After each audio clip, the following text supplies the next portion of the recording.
I was curled up on my bed, still dressed in my school clothes, headphones in, mindlessly scrolling through my phone. The noise of my playlist drowned out everything around me, including the knock I should have heard. When I looked up, startled, my stepfather, Mark, was standing in the doorway of my room, his face unreadable. "Emma," he said, his voice low, almost serious. I yanked out my earbuds, my heart pounding. "You scared me." He glanced around my room, then back at me. "We need to talk." That sentence alone sent a shiver down my spine. I couldn't tell if it was something I had done or something that had happened, but when Mark said we needed to talk, it was never small talk.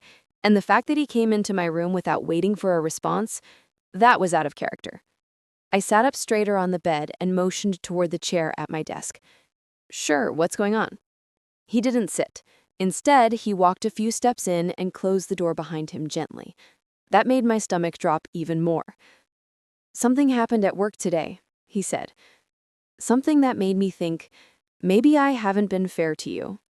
Okay, that was unexpected. Mark had been my stepfather since I was 12. My mom married him 2 years after my real dad died in a car accident. Mark wasn't a bad guy, just distant.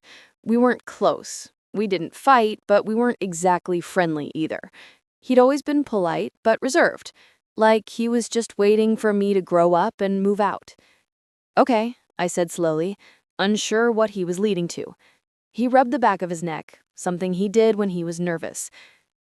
"One of the guys at the office, his stepdaughter, ran away last night. He's a wreck.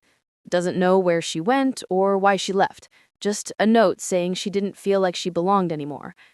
I blinked, confused but listening closely. And it got me thinking. He continued, "I don't actually know how you feel about being here, or about me, or about any of this." I stared at him. He looked human in that moment. Not just the guy who paid bills and watched sports. He looked like someone who might actually care. "I mean, do you?" he asked. "Feel like you belong?" It took me a few seconds to find the words. I don't know sometimes. I mean, it's been hard. I miss my dad a lot. And you and Mom, you guys are just in your own world sometimes. He nodded. "Yeah, I figured. But I'm not going to run away or anything," I added quickly. "This is my home, even if it doesn't always feel like it."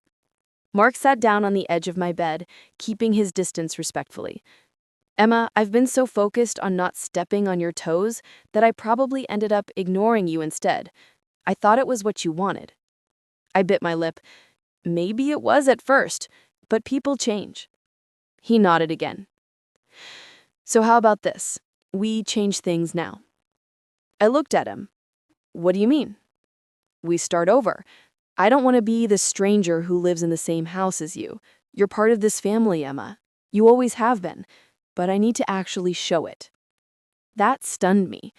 It wasn't what I expected at all, and definitely not how I expected my day to go. "Why now?" I asked.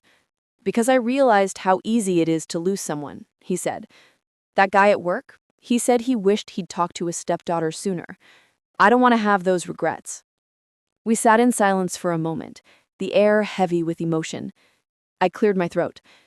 "Well, if we're starting over, maybe we could start with something easy, like, I don't know, having dinner together without you two glued to the TV. He smiled. "Deal. And maybe actually asking about my day sometimes, even if it includes 3-hour TikTok breaks and avoiding homework." I laughed. "Especially then." It was awkward, but in a good way. The walls between us weren't knocked down all at once, but I felt a small crack, something I hadn't felt in years. Connection. Over the next few weeks, Mark followed through. He came home from work and actually asked about my classes. He helped me with a science project, even though he clearly had no clue what he was doing. He even started cooking with Mom, instead of zoning out in front of the TV. One Saturday morning, he surprised me with a plan. "We're going hiking," he said, holding up a backpack. "Hiking?" I blinked. "You don't even like nature."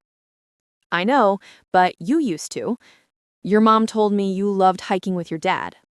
That made my throat catch. It had been years since I even thought about those hikes.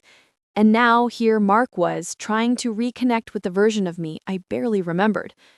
The trail was quiet and long, winding through the hills just outside of town. For most of the hike, we just walked in silence, the sound of birds and wind filling the space between us. But then Mark said something that stuck with me forever. You know, I'll never replace your dad. I wouldn't even try to. But I do hope that someday maybe I can be someone you trust, someone who's really here for you. I didn't say anything for a moment. Then I stopped walking and looked at him. You already are. I just didn't know how to say it. He smiled, really smiled, and we kept walking. Months went by, the seasons changed, and with each one, our bond grew stronger. Then one night, everything shifted again. It was storming outside, thunder rolling through the sky like a war drum. I had fallen asleep on the couch with a book in my lap, only to be shaken awake by Mark. Emma, wake up. Something's wrong. I jolted upright. What? It's your mom. She was in a car accident. She's okay, but she's at the hospital. My heart raced as he helped me grab my coat. We rushed through the rain, barely speaking, both terrified and trying not to show it. At the hospital, we found Mom with a sprained wrist and a few bruises, but otherwise safe.